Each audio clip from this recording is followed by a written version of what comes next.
SKA is global.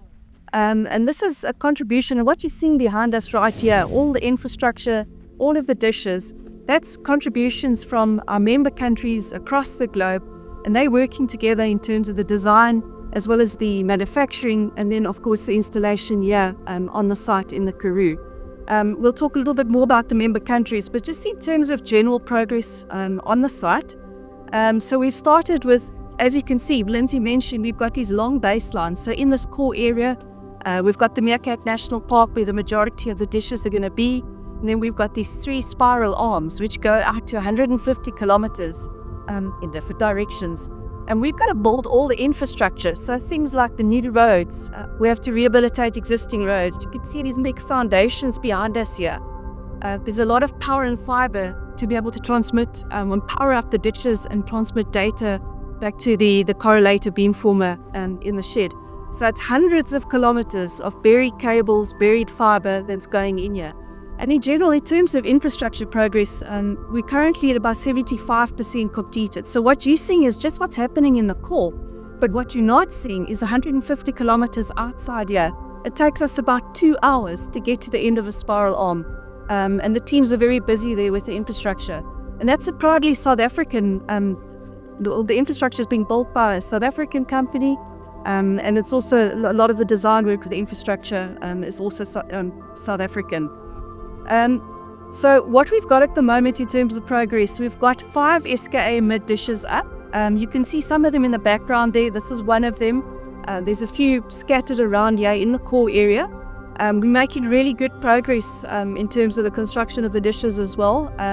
So a lot of the teams are now involved in the integration and verification of the different subsystems and getting the hardware and the software to talk.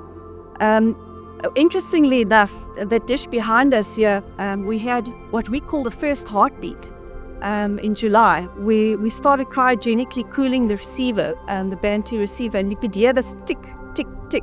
And if you stand close to the dish, you can actually hear that tick, tick, tick. And that's cryogenically cooling down these receivers to incredible amounts so that we can receive these very faint signals from the cosmos and try and limit noise that the dishes are receiving. Then, of course, a few weeks back, as Lindsay mentioned, neutral hydrogen gas, we did our first drift scan on the dish, and we received our first hydrogen signal. And that's really fantastic in terms of what it means. It means that the whole signal chain is working, and what we're pointing at and what we're looking at actually works. So I think that's a significant milestone for the team to get what we call first light and this early detection of neutral hydrogen gas. If we turn to the actual dishes, these dishes are slightly larger than the MeerKAT dishes. So you mentioned the Ponso 13.5 litre MeerKAT dishes. These dishes are 15 meters in diameter, so a larger collecting area. And then we've got that big sub-reflector in the background there, that's 5 meters in diameter. So this whole dish structure weighs 55 tons. So you can imagine the weight that we buff here and this big foundation that's got to keep the dish stable, and it's got to be very limited movement. In terms of the actual dish structure, so we've got the pedestal, the backing structure, the main reflector, the sub-reflector. That's been designed and manufactured and installed by one of our member countries, China. So they've been heavily involved in this, and what you see now is the Chinese contribution to the SKA-Mid telescopes. We've got a number of receivers, so you can see there's like a little carousel there, and what we're going to do is we're putting 3 feeds and receiver units on the SKA-Mid dish. And at the moment, we've got a South African designed and manufactured feed by EMSS. It's a company that's manufactured the feeds and receivers for MeerKAT, who are also busy with the C2 receivers for the SKA-Mid dish. We've got the Band 1 feeds that's being designed and manufactured in Sweden. And then we've got Band 5. The feeds are being manufactured in Germany, and then the receiver units manufactured in South Africa. You've got these huge helium compressors at the top of the dish, and the cryogenic coolers that are here as well. That cools down the dish, or the actual receivers, and that's a contribution by the United Kingdom. The sub-reflectors are currently produced in China, but the remainder of these big sub-reflectors are going to be manufactured in Spain.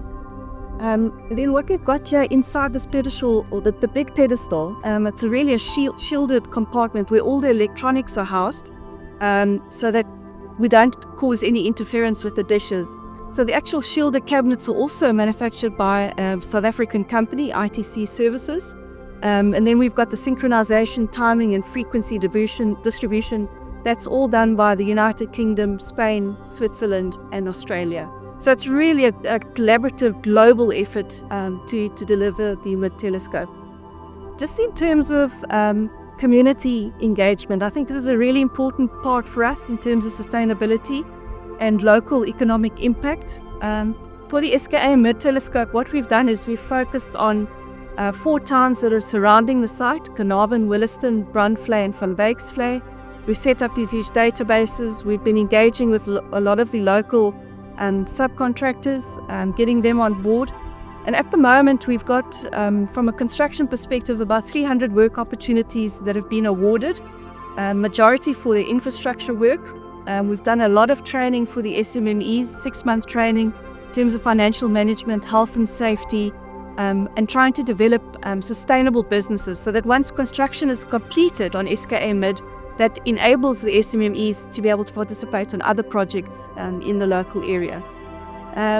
So at the moment, as I say, 300 people are employed, and it's really great. We also see a number of the community members from Carnarvon that are actually involved with the CTC 54 team, with the actual assembly of the dishes. So it's also the local Carnarvon community is responsible or participating in that.